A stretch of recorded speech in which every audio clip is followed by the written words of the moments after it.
سلامونه درنو لیدونکو، زه ډاکټر نوید خپلواک یم.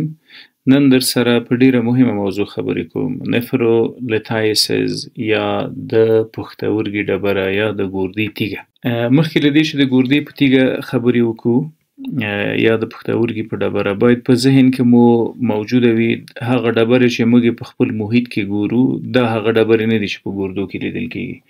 اکثره په محیط کې چې کومې تیږې وینو یا هغه د کلسیم کاربونیټ فورمول لري یا د کلسیم کاربونیټ نه جوړ شوي دي. کلسیم او کاربونیټ یو ځای کېږي او دا په غرونو رغونو کې چې کومې لیدل کېږي. د کلسیم کاربونیټ ترڅنګ د سیلیکیټ په نامه هم اکثره تیږې ډبرې کاڼي موجود دي. دا هغه څه نه دي چې په ګردو کې جوړیږي. دا خبره مو ځکه وکړله چې اکثره غلط باور موجود وي چې بعض انسانان داسې فکر کوي چې که اوبه ناپاکې وي نو کولی شي چې د ګردې د تیږې سبب وګرځي. دا یو غلط باور ده. ناپاکې اوبه معنا که خاوره ولري یا شګه ولري. د خامو پخو اوبو باور هم غلط ده چې د ګردې د کاڼي سبب ګرځي. خاوره او شګه که چیرې په اوبو کې موجوده وي، بعض انسانان داسې فکر کوي چې ګواکې دا اوبه به راځي او دا به په ګرده کې د تیږې سبب ګرځي. دا یو غلط ذهنیت ده. په شروع مخکې له دې چې د ګردې په تیږه وغږیږو دا موضوع باید واضح شي. ښه، راځو نفرولیتایسز یا د ګردې کاڼي ته. اول باید پوه شو چې ټایپس یا څو ډوله تیږې موجودې دي په ګرده کې. بعد له هغې ورځو علتونو ته چې څنګه پیدا کېږي. په مجموع کې 3 ډوله تیږې په ګرده کې ممکن دي چې جوړې شي. یو ډول د کلسیم اکزلیټ سټون په نامه یادېږي. کلسیم اکزلیټ یا د کلسیم اکزلیټ ډبره. په دې وروسته غږیږو چې دا کوم ډول ډبرې دي او څنګه جوړیږي. دویم ډول د تیږې چې په ځینې انسانانو کې لیدل کېږي هغه یوریک اسید کرسټلز یا یوریک اسید سټونز. یوریک اسید سټونز د یوریټ سټون په نامه هم یادېږي. دریم ډول د تیږې چې په ځینو انسانانو کې تشخیص شوي دي هغه سیسټین سټونز دي. سیسټین یو پروټین ده. که چیرې دا پروټین د وینې په جریان کې زیات شو، ګردو فلټر نشو کړی، نو په هغې صورت کې تکلیف منځته راځي. ښه، هغه تکلیف څه ده؟ سیسټین سټون یا د ګردې ډبره ده. تقریبا 15% د ګردې ډبرې د کلسیم اکزلیټ تیږې دي. ډېره کمه فیصدي تقریبا 10% د یوریک اسید تیږې دي او 3-5% د ګردو کاڼي له سیسټین نه جوړیږي.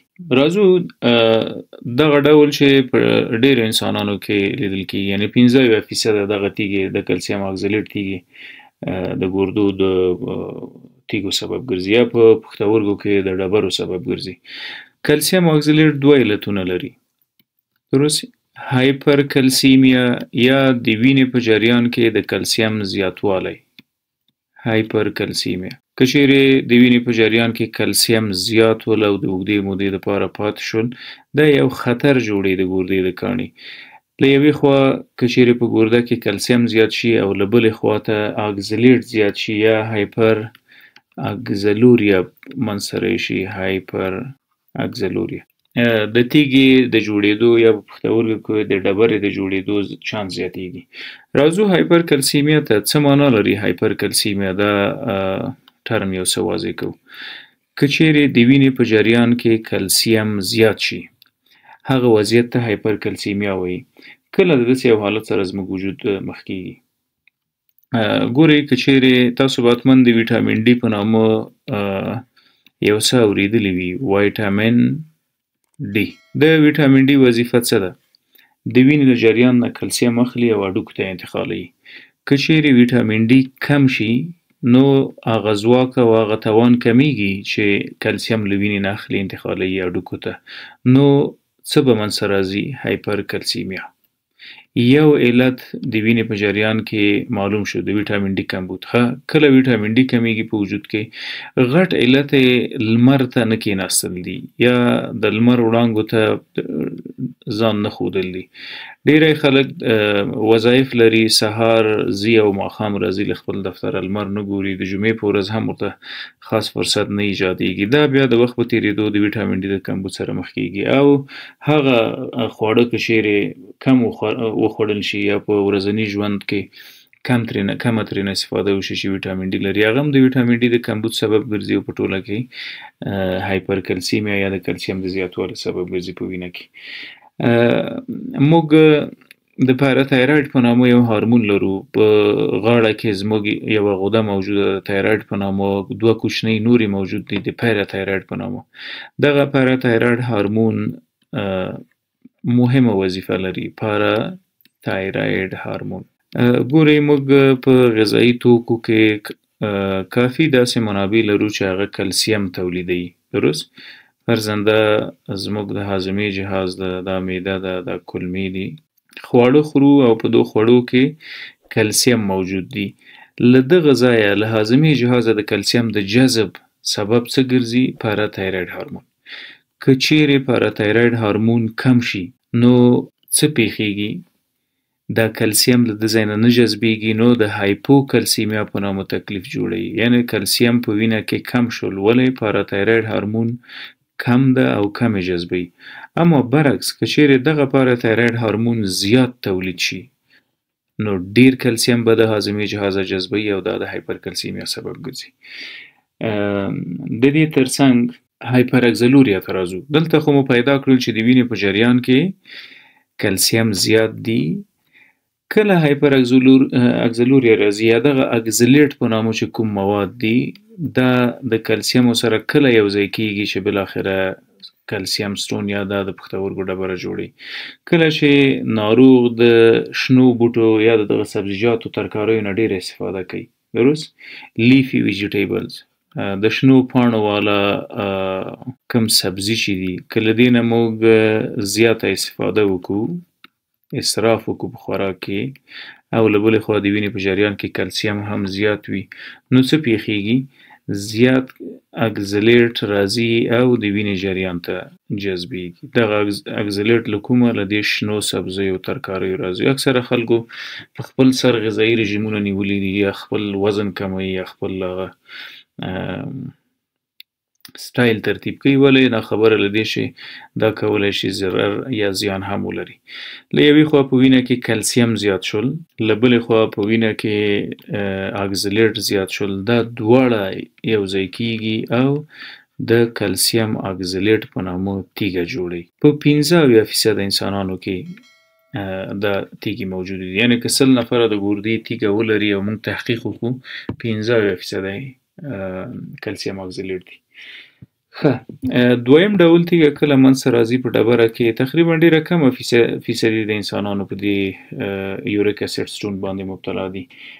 د دې تقریبا غټ علت د وینې په جریان کې د یوریا زیاتوالی ده. کله یوریا د وینې په جریان کې زیاتیږي، موږ د نقرس یا د ګاوټ په نامه تکلیف لرو، په هغه کې یوریک اسید زیاتیږي د وینې په جریان کې. دغه حالت ډیری وخت یو جینیټیکي یا ارثي ناروغي هم وي، جینیټیک ډیسارډر.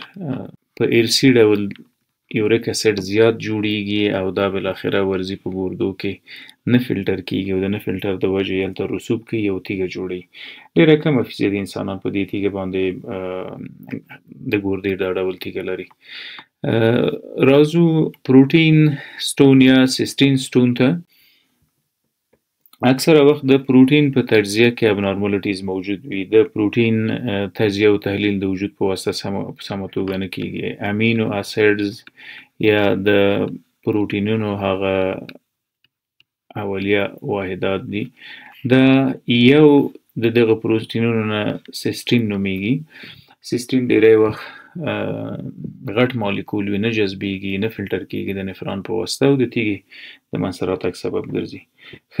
ډیری وخت ما اوریدلي چې ځینې ډاکټر صاحبان یورالوژستان د بعضې مریضانو ته وایي چې تاسو به غوښه نه خورئ یا به لوبیا او نخود نه خورئ یا د غنمو ډوډۍ کمه خورئ، ځکه چې دا پروټین لري او پروټین دلته راځي د دې تیږې مقدار او کیفیت او سایز او دردونه زیاتوي. همدا رقم اکثره به ځینې مریضانو د ډاکټر صاحبانو نه اورېدلي وي چې د تیږې په موجودیت کې په ګرده کې د کاڼي یا د پښتورګي د کاڼي په موجودیت کې د شنو سبزیو نه خصوصا له پالکو نه پرهیز کوي، پالک مه خورئ ځکه چې په دو کې اکزلیټ زیات ده او هلته چانس زیاتوي د ګردې د تیږې.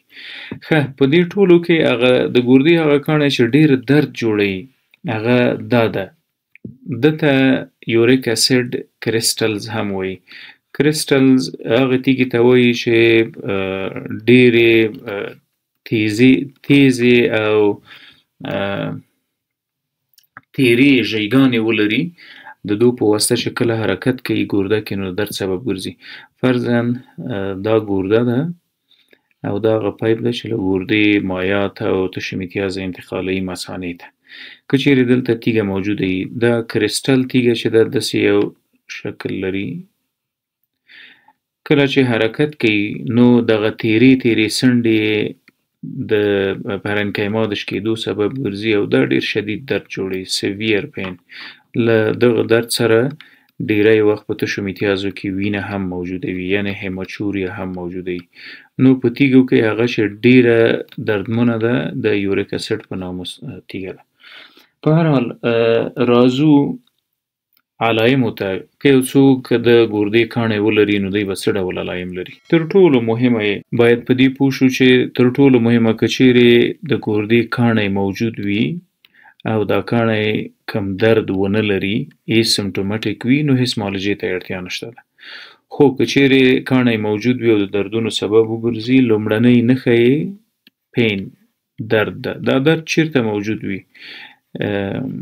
دا ډیری وخت د ګردې که ښي ګرده کې وي نو په ښي تشي کې وي، که چپه ګرده وي په چپ تشي کې موجود وي. که چیرې تیږه حرکت وکړي نو طبعا د زخم سبب ګرځي، هیماچوریا یا په وینه کې په تشو میتیازو کې وینه هم لیدل کیږي. درست؟ د تشي درد او ورسره په تشو میتیازو کې وینه دا د ګردو د تیږې د موجودیت معنا ورکوي او دې حالت ته باید متوجه اوسو چې الټراساوند کې دا وضعیت ډېر ښه معلومیږي. ښه ډیری وخت د ګردې د تیږې د وجې چې کوم درد پیدا کیږي هغه لاندې هم حرکت کوي چې موږ ورته ګراین پین وایي. ګراین پین چیرته وي؟ ښي طرف ته له نامه لاندې، یعنې همداسې موازي د تشي سره دغه ساحه درد کوي او دغه دردونو سره هم ډیری وخت په تشو میتیازو کې وینه وي. همدارقم د وینې موجودیت په مثانه کې د سیسټایټس یا د مثانې د عفونت او د التهاب سبب هم ګرځي چې د دې د وجې مریض تب او استفراغات هم کولی شي پیدا کړي. ډسیوریا یا د تشو میتیازو سوځېدل حتمي او لازمي وي د ګردې په کاڼي کې. ښه که چیرې د ګردې کاڼی یا ډبره موجوده وي څه وکړو؟ معالجه څه ده؟ ښه موږ دوه ډوله معالجې د ګردې د کاڼي دپاره پیشنهاد کوو، میډیکل او سرجیکل. د دواګانو نه استفاده او عملیات کول. میډیکل کې څه دي؟ که چیرې مریض د درد طاقت ولري یا موږ وشو کولی قوي انالجزکس وکاروو، په همدې وخت کې د ځینو درملو نه استفاده وکړو چې د ګردې پرنکیما یو څه نرمه کړي او تیږې ته حرکت ورکړي. همدارقم ځینې مثل ریلکسنټس دي، فلوکزیټ 200 ملي ګرامه د ګردې په کاڼو کې ډیری وخت ښه نتیجه ورکوي. دا د رینل پرنکیما یو څه نرموي او تیږې ته اجازه ورکوي چې حرکت وکړي، داسې لاندې راشي. ورسره ځینې هلوپیتیک میډیسنو ښه نتیجه ورکړې ده لکه سنکل ډراپس.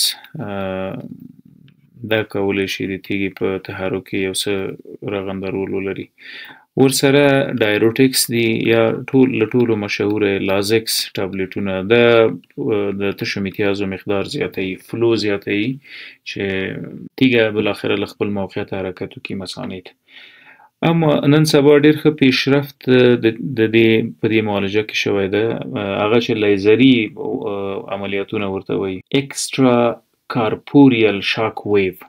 اکسترا کارپوریل شاک ویو څه کیږي؟ دا لکه زموږ په ټولنه کې چې په لیزري عملیاتو باندې مشهوره ده، د آواز په واسطه باندې اکسترا کارپوریل شاک ویو، لیټوتریپسي شاک ویو دغه پروسیجر ته چې تیږه پې د لیزر په واسطه له منځه وړي هغې ته لیتوټریپسي وایي. ګورئ څنګه د آواز په واسطه باندې دا تیږې له منځه ځي، دغه موضوع یو څه واضح کوو. خدای دې د بمونو چاودېدل نور په دې هېواد کې نه لري او نه د خدای څوک نه د بیا دغه تریخې تجربې تکراریږي. کله چې بم اولوزي نو آواز ډېر قوي امواج تولیدوي او حتی دغه امواج ساختمانونه غورځوي، له منځه یې وړي. دقسې یو موج د آواز په لیتوټریپسۍ کې هم جوړیږي د ماشین په واسطه، او دغه ماشین کولی شي چې تیږه تکه تکه او پارچه پارچه کړي. فرضاً دلته د ګردې کاڼی موجود ده، د لیتوټریپسۍ په واسطه تقریباً داسې 20,000 هرټزه یا 20,000 هرټز قوي آواز د ماشین په واسطه تولیدیږي او خوځوي دا تیږې د ډېر قوي خوځښت ورکوي او تکه تکه یې کوي، لاندې حرکت ورکوي. تر نن سبا دا یو څه منل شوې معالجه ده.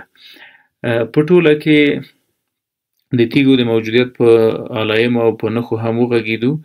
د لیتوټریپسۍ یا لیزري عملیات نتیجه بهتره ده.